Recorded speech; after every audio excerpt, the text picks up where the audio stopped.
Hello बच्चों। हाँ, 10th class हम लोग संस्कृत व्याकरण पढ़ रहे हैं। तो संस्कृत व्याकरण में माहेश्वर सूत्र पढ़ चुके हैं और वर्ण विचार। तो वर्ण विचार में वर्ण किसे कहते हैं, वर्ण किसे कहते हैं और वर्ण के कितने प्रकार होते हैं, स्वर और व्यंजन। तो स्वर किसे कहते हैं, स्वर वर्ण कितने प्रकार के होते हैं, जैसे हर्ष स्वर, दीर्घ स्वर, प्लुस स्वर। और फिर व्यंजन किसे कहते हैं, व्यंजन वर्ण कितने प्रकार के होते हैं। तो उसमें हम लोग स्पर्श व्यंजन पढ़े हैं, उसमें व्यंजन पढ़े हैं, अंतःस्थ व्यंजन पढ़े हैं और संयुक्त व्यंजन पढ़े हैं। विसर्ग किसे कहते हैं, अनुस्वार किसे कहते हैं, अनुनासिक किसे कहते हैं। तो इतना हम लोग पढ़ चुके हैं। अब हम लोगों को आज हम लोग पढ़ेंगे वर्णों का उच्चारण स्थान, वर्णोच्चारण स्थानानि, यानी वर्णों के उच्चारण स्थान। तो बच्चों, अभी जो जितने वर्ण हम लोग पढ़े हैं उन वर्णों का उच्चारण स्थान अलग अलग होता है। तो महर्षि पाणिनि ने एक सूत्र के माध्यम से वर्णों का उच्चारण स्थान का निर्माण किया है। तो चलिए हम लोग पढ़ते हैं कि जो सूत्र है उस सूत्र में कौन कौन से वर्ण हैं। पहले सूत्र में कौन है, दूसरे में कितना, तीसरे में, ऐसे सूत्र बना हुआ है। तो उस सूत्र में कौन कौन से वर्ण आते हैं तो हम लोग पढ़ेंगे।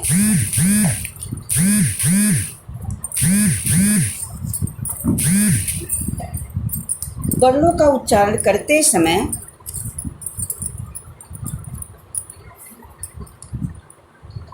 वर्णों का उच्चारण करते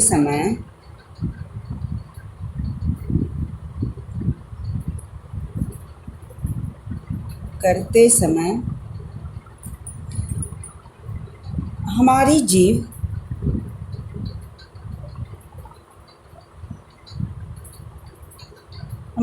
किसी न किसी स्थान को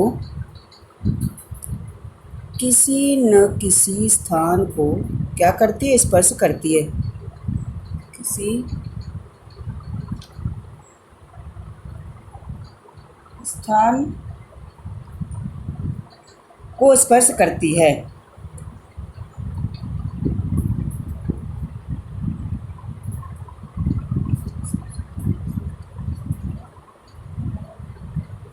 इन स्थानों को उच्चारण स्थान कहते हैं। तो इन स्थानों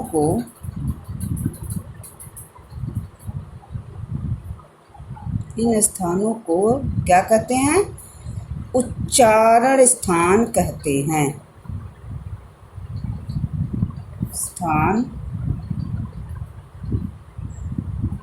कहते हैं।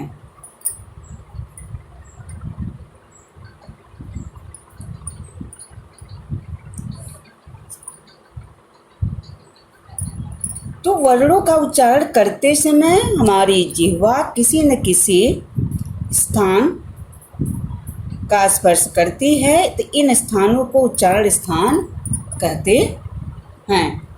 एक मिनट बच्चों, ऐसा ही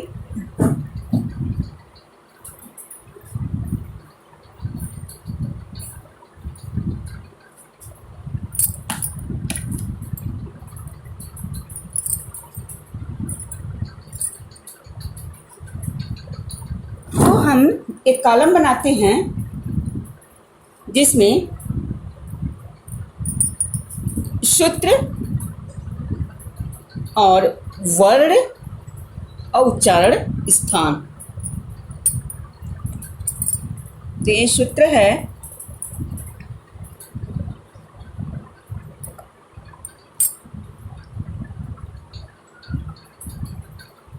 व्याकरण के मुख्य सूत्र,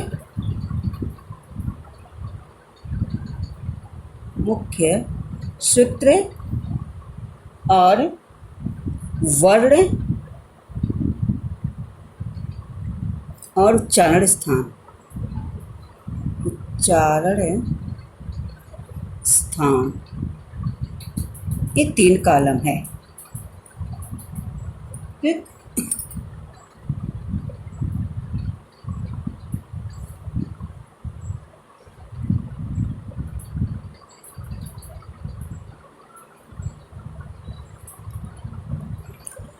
तो पहला सूत्र है अकुह विसर्जनीया नाम कंठ। सुन लीजिए, पहला सूत्र है अकुह विसर्जनीया नाम कंठ। दूसरा है ईचुसा नाम तालु, लित्रलसा नाम दंता, ऋतुलसा नाम मूर्धा, उपपद्यमान्या नाम ओष्ठौ, वकारस्य दंतोष्ठम और ए दैतो कंठ तालु, ओ दैतो कंठ ओष्ठम। तो जितना हम सूत्र अभी पढ़े हैं उस सूत्र में सारे वर्ण यानी स्वर व्यंजन सब इसी में है। और अब चलिए पढ़ते हैं कि देखिए कि सूत्र में कौन कौन से वर्ण हैं। जैसा कि पहला सूत्र है अकुह विसर्जनीया नाम कंठ। यह सूत्र है, बहुत अच्छी चीज़ पढ़ रहे हैं हम लोग। अकुह विसर्जनीया नाम, विसर्जनीया नाम क्या कंठ। अब देखिए बच्चों, इसमें अब देखिए अकुह विसर्जनीया नाम कंठ, इसी सूत्र में तुम्हारा वर्ण है जिसमें देखिए ध्यान से देखिएगा। पु मतलब क वर्ग, ह विसर्ग, का उच्चारण स्थान कहाँ से होता है? कंठ। तो ये कह रहा अकुह विसर्जनीया नाम कंठ में आ गया क वर्ग। क वर्ग मतलब समझ रही हैं, यानी कंठ से क वर्ग का उच्चारण होता है। क ख ग घ अंग। और ह और विसर्ग। विसर्ग क्यों? क्योंकि विसर्ग का भी चार हम लोग विसर्ग किसे कहते हैं पढ़े हैं कि स्वर के अंत में जब ऊपर नीचे 2 बिंदु लगी रहती है उसे विसर्ग कहते हैं। इसका उच्चारण ह की होती है। तो विसर्ग का भी उच्चारण स्थान कहाँ से होता है? कंठ से होता है। तो हम लिख रहे हैं अ क वर्ग लिख दें कि पूरा अच्छा लिख दें? क वर्ग मतलब समझ लीजिएगा, क वर्ग, क वर्ग, ह और विसर्ग, ह और विसर्ग का उच्चारण स्थान कहाँ से होता है बच्चों? कंठ। कहाँ से? कंठ। तो यहाँ पहले सूत्र में अकुह विसर्जनीया नाम कंठ जो सूत्र है उसमें अ क वर्ग और ह और विसर्ग। का वर्ग में क ख ग घ अंग सब आ जाएगा कंठ से। दूसरा सूत्र है ईचु यशा नाम तालु। क्या है? ईचु यशा नाम तालु। बड़ा श है बच्चों इसमें। ईचु यशा नाम तालु। अब देखिए ईचु यशा नाम तालु का पाणिनि देखिए कितना छोटा कर दिए। उनका जो संस्कृत व्याकरण का जो भंडार था बहुत विस्तृत था। उन्होंने अपने व्याकरण को सूत्र के माध्यम में निबद्ध कर दिया है। अब देखिए हम बस अकुह विसर्जनीया नाम कंठ से कितना चीज़ जान जा रहे हैं। इसमें कितने वर्ण है, बस एक शब्द याद करना है। इसे से ईचु यशा नाम तालु। अब ईचु यशा नाम तालु का मतलब क्या हुआ? ई च वर्ग, ई का उच्चारण से कहाँ से होता है? तालु से। ई च वर्ग, य और बड़ा श का उच्चारण स्थान कहाँ से होता है? तालु। समझ में आया? बस ईचु यशा नाम तालु याद कर ली। तो अब ईचु यशा नाम तालु का मतलब यही है, ई च वर्ग, य और श का उच्चारण स्थान कहाँ से होता है? तालु से होता है।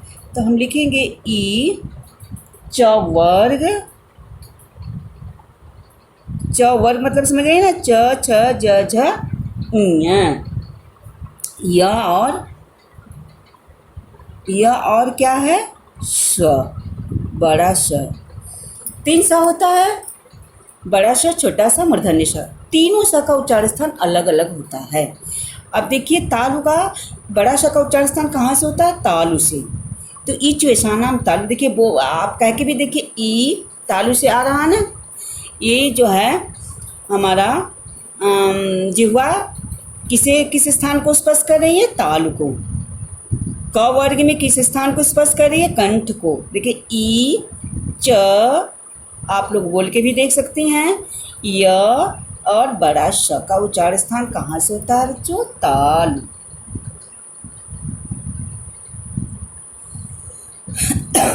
तीसरा सूत्र है, अब हमारा चला ट वर्ग। ट वर्ग हम लोग पढ़ने जा रहे हैं। तो ट वर्ग का उच्चारण स्थान होगा, इसका सूत्र होगा रीटु रसाणाम मूर्धा। रीटु रसाणाम, देखिए मूर्धन्य श आ गया, रीटु रसाणाम मूर्धा। अब रीटु रसाणाम मूर्धा का मतलब क्या हुआ कि री ट वर्ग, ट है, रीटु रसाणाम मूर्धा, री ट वर्ग र और मूर्धन्य स का उच्चारण स्थान मूर्धा होता है। मूर्धा क्या होता है बच्चों? जिह्वा का अग्रभाग, अग्रभाग। अब इसको बोल के देखिए, री, हम जिह्वा के आगे आगे से बोल रहे हैं ना, री ट र और स, ये मूर्धन्य स का उच्चारण स्थान कहाँ से होता है? मूर्धा से। हम लिखेंगे री और ट वर्ग, ट वर्ग में सब आ जाएगा, ट ठ ड ढ ड़, और र और मूर्धन्य श।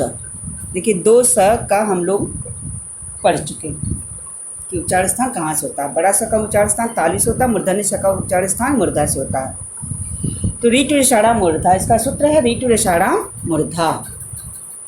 री ट वर्ग र और मूर्धन्य श का उच्चारण स्थान कहाँ से होता है? मूर्धा। हम यहाँ लिखेंगे मूर्धा। ये 2 नंबर का क्वेश्चन है बच्चों, 2 नंबर पूछता है। तो आपको सूत्र नहीं याद करना है, सूत्र से नहीं, सूत्र नहीं लिखना है। याद करेंगे, याद तो करना है लेकिन सूत्र नहीं लिखना है। बस पूछेगा, जैसे किसी वर्ग का 2-3 वर्ड पूछ दिया, का उच्चारण स्थान बताइए। जैसे पूछ दिया कि य का उच्चारण स्थान, ख का उच्चारण स्थान, र का उच्चारण स्थान, हाँ, श का उच्चारण स्थान लिखिए। इस तरह से पूछता है, तब सूत्र याद किए रहेंगे तो चाहे जहाँ से पूछेगा आप लिख लेंगे। अगला है त वर्ग है लीतु लसानाम दंता। क्या है? लीतु लसानाम, ल छोटा सा आ गया, लीतु लसानाम दंता, लीतु लसानाम दंता यानी दंत से। अब इसमें क्या क्या आया? लीतु लसानाम दंता। तो यह इसका उच्चारण स्थान ल और त वर्ग, ली त वर्ग और क्या है? छोटा सा आ गया, ल और छोटा सा, ली तु ली त वर्ग ल और छोटा सा। तो हम लिखेंगे ली त वर्ग मतलब समझ गई आप लोग।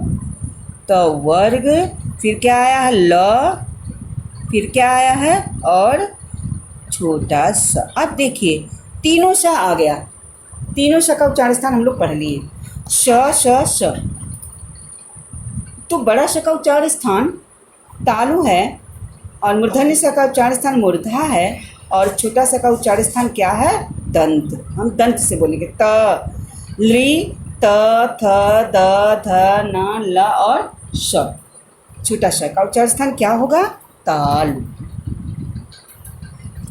तो हम लिखेंगे दंत, दंत, दंत है। ठीक। फिर अगला सूत्र है उपपद्मान्यानाम ओष्ठौ। उपपद्मान्यानाम ओष्ठौ, 5वां है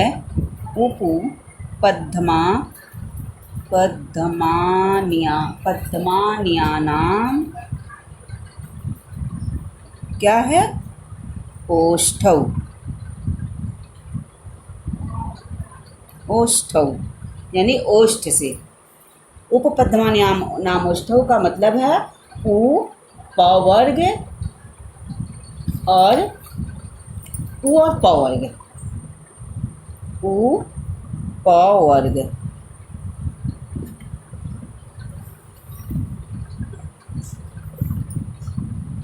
ठीक है, प वर्ग में सब आ गया। प फ ब भ का उच्चारण स्थान कहाँ से होता है?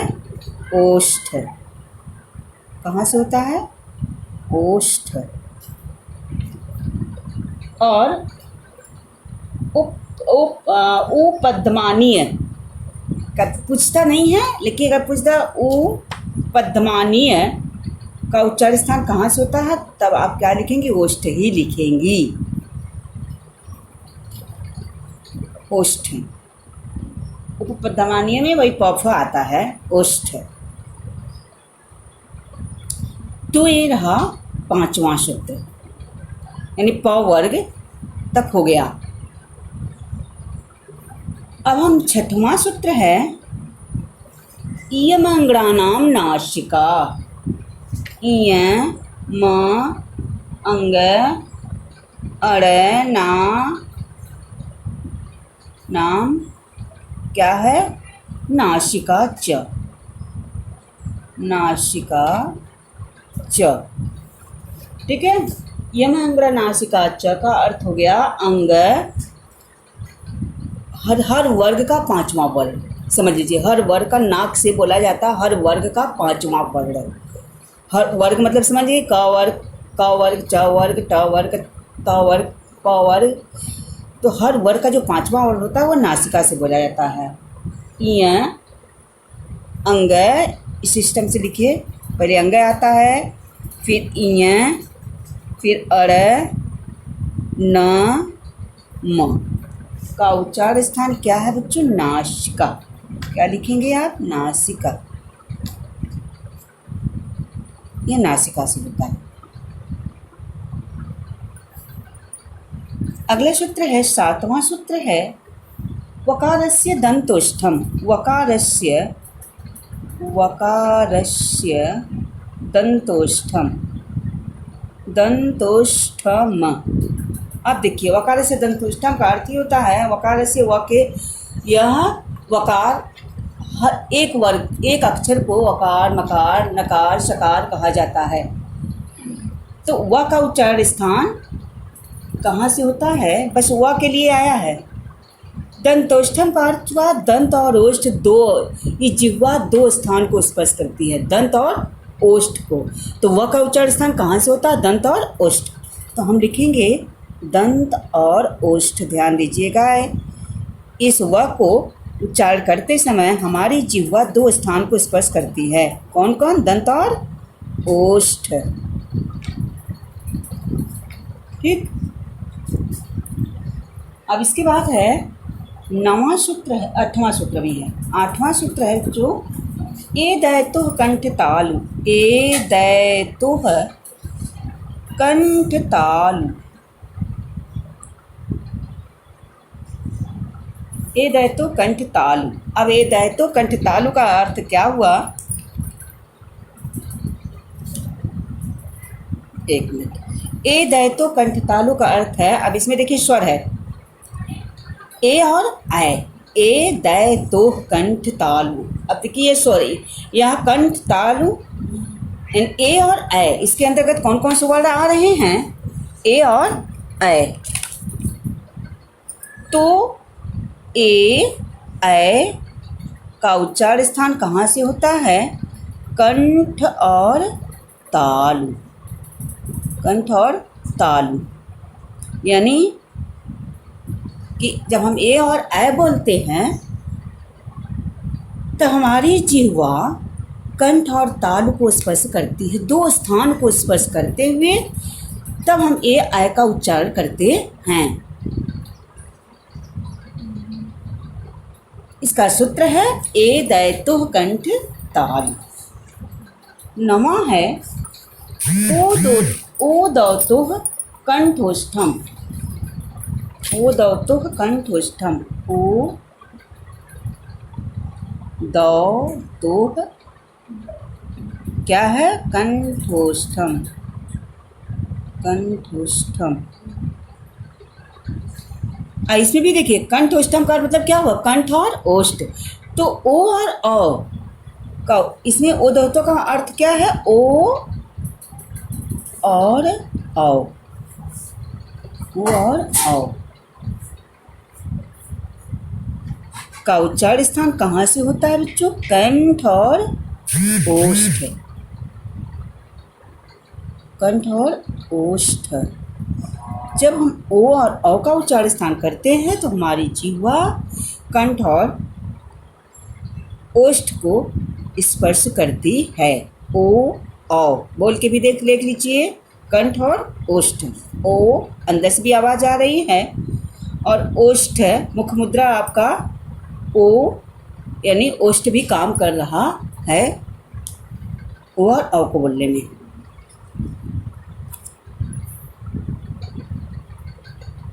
और नासिका अनुस्वारस्य, 10वां है नासिका अनुस्वारस्य। अनुस्वार कल हम लोग पढ़े हैं ना, अनुस्वार से जितने वर्ण पढ़े हैं बच्चों, कल हम लोग वर्ण विचार में स्वर और व्यंजन के अंतर्गत जितने वर्ण पढ़े हैं उन वर्णों का एक उच्चारण स्थान होता है अनुस्वारस्य। तो उन उच्चारण स्थान होता है, तो उन वर्णों को बोलने के लिए जिह्वा विभिन्न विभिन्न भागों को स्पर्श करती हैं। तो महर्षि पाणिनि ने उसके लिए, उसको कम करने के लिए एक सूत्र का निर्माण किया। तो उससे हम लोग कौन कौन से वर्ण आते हैं उस सूत्र के अंतर्गत यह हम लोग जान गए। अनुस्वार, अनुस्वार कल पढ़े हैं ना कि जो वर्ण के ऊपर जब एक बिंदु लगाई जाती है उसे क्या कहते हैं, अनुस्वार। देखिए यही है उसका चिन्ह। तो इसका उच्चारण स्थान कहाँ से होता है, इसका भी नासिका से ही होता है, नासिका। तो ये रहा हम लोगों का आज का उच्चारण स्थान। आज हम लोग पढ़े हैं उच्चारण स्थान। देखिए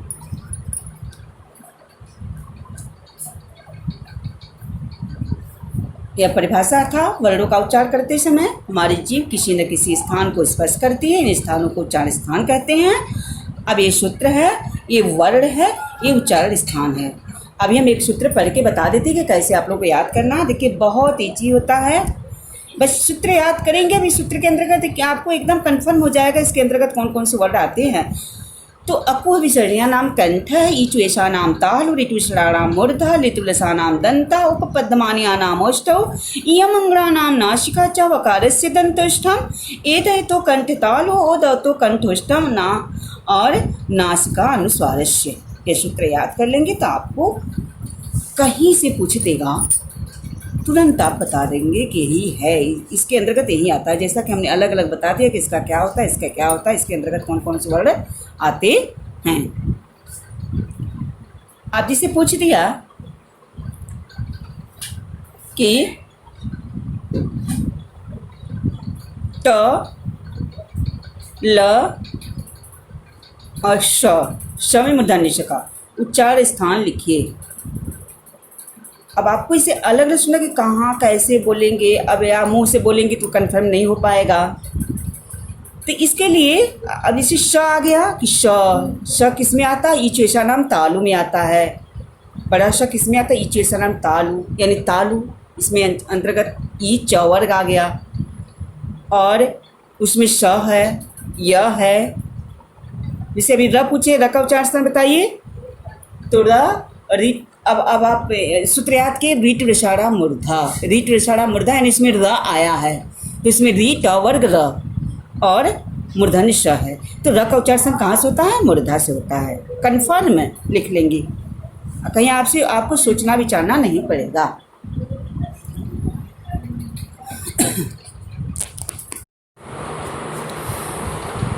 तो बच्चों हम लोग वर्ण विचार, वर्णों का उच्चारण स्थान पढ़ चुके। अब हम लोग का मेन हेडिंग क्या था? प्रत्याहारों का सामान्य परिचय एवं वर्णों का उच्चारण स्थान। तो प्रत्याहार अब हम लोग पढ़ेंगे। तो प्रत्याहार किसे कहते हैं यह जान लें, और प्रत्याहार कैसे बनाया जाता है, उसके क्या नियम हैं। जो 14 सूत्र हैं उन 14 सूत्रों से वह प्रत्याहार कैसे बनता है। उसमें 42 प्रत्याहार का निर्माण होता है। 14 सूत्र से 42 प्रत्याहार बनाए जाते हैं। तो प्रत्याहार परिचय यानी प्रत्याहार किसे कहते हैं? प्रत्याहार का अर्थ है संक्षिप्त कथन, यानी अधिक से अधिक बातों को हम कम में कैसे कह सकते हैं। तो पाणिनि के 14 सूत्रों से प्रत्याहारों का निर्माण होता है। इन्हीं प्रत्याहारों के द्वारा विस्तृत वर्ण समुदाय का संक्षेपीकरण किया जाता है। यानी विस्तृत वर्ण समुदाय को संक्षेपीकरण करना प्रत्याहार कहलाता है। प्रत्येक प्रत्याहार में 2 वर्ण यानी अक्षर, वर्ण मीन्स अक्षर होते हैं। जितने प्रत्याहार 42 प्रत्याहार के सिर्फ 2 वर्ण से बनते हैं। जैसे एक हम एग्जाम्पल में दे दिए हैं, आगे आगे बताएंगे। जैसे अक, एक अक प्रत्याहार बना है। तो अक प्रत्याहार में पहला जो सूत्र होता है अ ई अड़ री लिक, 2 सूत्र से बना है अक। 2 सूत्रों से 2 सूत्र को मिला करके एक अक प्रत्याहार बना है। अ ई उ अड़ री लिक। देख लीजिए, अभी जो हम लोग प्रत्याहार पढ़े हैं, देखिए अ ई उ अड़ री लिक, ये 2 सूत्र से एक प्रत्याहार बना है। अब कैसे बनाया जाता है? कि किसी सूत्र का प्रथम वर्ण हलंत वर्ण को छोड़ करके किसी सूत्र का प्रथम वर्ण और किसी भी सूत्र का अंतिम हलंत वर्ण जोड़ करके वह प्रत्याहार बनता है। और उस प्रत्याहार के अंतर्गत कौन कौन से वर्ण आते हैं? हलंत वर्ण को छोड़ करके सारे वर्ण उस प्रत्याहार के अंतर्गत आ जाते हैं। जैसे अभी हमने एग्जाम्पल में उधर बताया कि अक प्रत्याहार हम बनाए, एक अक प्रत्याहार। तो अक प्रत्याहार में अ और क, प्रथम सूत्र का पहला वर्ण, किसी भी सूत्र का अंतिम वर्ण, हलंत वर्ण को लेकर के अक प्रत्याहार बना। ठीक, अब अक प्रत्याहार में कौन कौन से वर्ण आ गए? हलंत वर्ण को छोड़ करके सारे वर्ण आते हैं।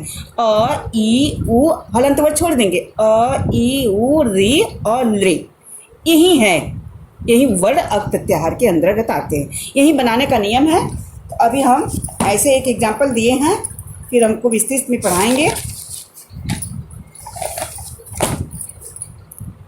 तो समझ में आया हम क्या कहना चाह रहे हैं? कि प्रत्येक प्रत्याहार में 2 वर्ण होते हैं। जैसे अक में हमने 2 सूत्रों से अक प्रत्याहार बनाया, अ ई उ री ली क, अ यू अड़ री ली क से अक प्रत्याहार बना। अब उस अक प्रत्याहार में कौन कौन से वर्ण आ गए? हलंत वर्ण छोड़ करके सभी वर्ण, यही वर्ण हैं, हलंत वर्ण को छोड़ करके अ ई उ री ली, इतने वर्णों का ही ग्रहण होता है। तो ये अक प्रत्याहार में ऐसे अक प्रत्याहार मतलब ऐसे ही प्रत्याहार बनता है। तो एक प्रत्याहार बताए हैं। अब प्रत्याहार बनाने का नियम क्या है? इसका नियम है कि जिनकी सहायता से कम शब्दों में अधिक बात कही जा सके उन्हें प्रत्याहार कहते हैं। जो ऊपर भी हम लोग पढ़ चुके हैं वही चीज़ यहाँ भी है। तो माहेश्वर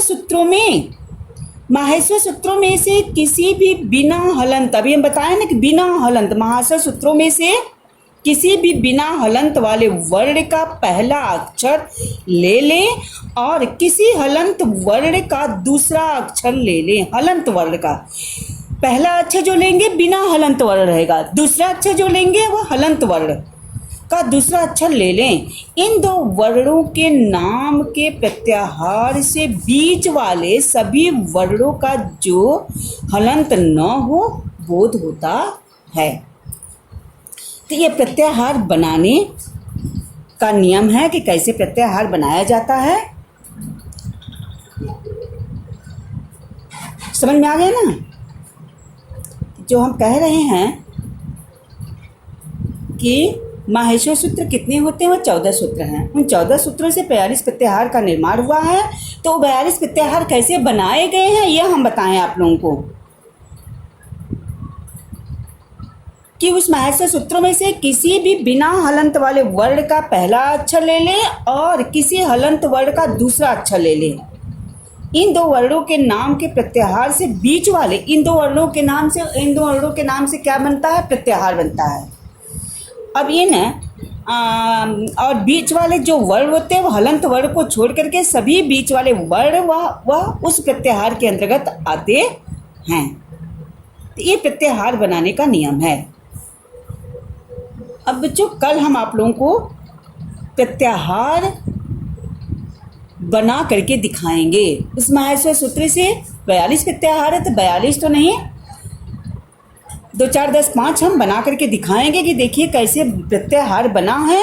तो उस प्रत्याहार जो बना है उस प्रत्याहार में कौन कौन से वर्ण आए हैं। ठीक है। अब इसका क्वेश्चन कैसे पूछता है, जैसे मान लीजिए दे दिया भी एक बना कि अक प्रत्याहार के अंतर्गत आने वाले वर्ण कौन कौन से होते हैं। तो जब आप नियम सूत्र जब पढ़ी रहेंगे और सूत्र याद की रहेंगे तो आपको समझ में आ जाएगा कि अक प्रत्याहार के अंतर्गत आने वाले कौन वर्ण हैं। तो यह जैसे अ ई उ अड़ री ली क, ये 2 सूत्रों से अक प्रत्याहार बना है। तो उसी में से हलंत वर्ण छोड़ करके जितने वर्ण हैं उस प्रत्याहार में आ जाएंगे। इससे से कई प्रत्याहार, अच प्रत्याहार, जस प्रत्याहार, झस प्रत्याहार और यड़ प्रत्याहार, इक प्रत्याहार, उक प्रत्याहार, इस तरह से कई प्रत्याहार 42 प्रत्याहार होते हैं। तो कल हम बताएंगे आप लोगों को। ठीक है। आज का पठन पाठन हम लोगों का यही समाप्त होता है। कल हम लोग प्रत्याहार बनाने के नियम को सीखेंगे।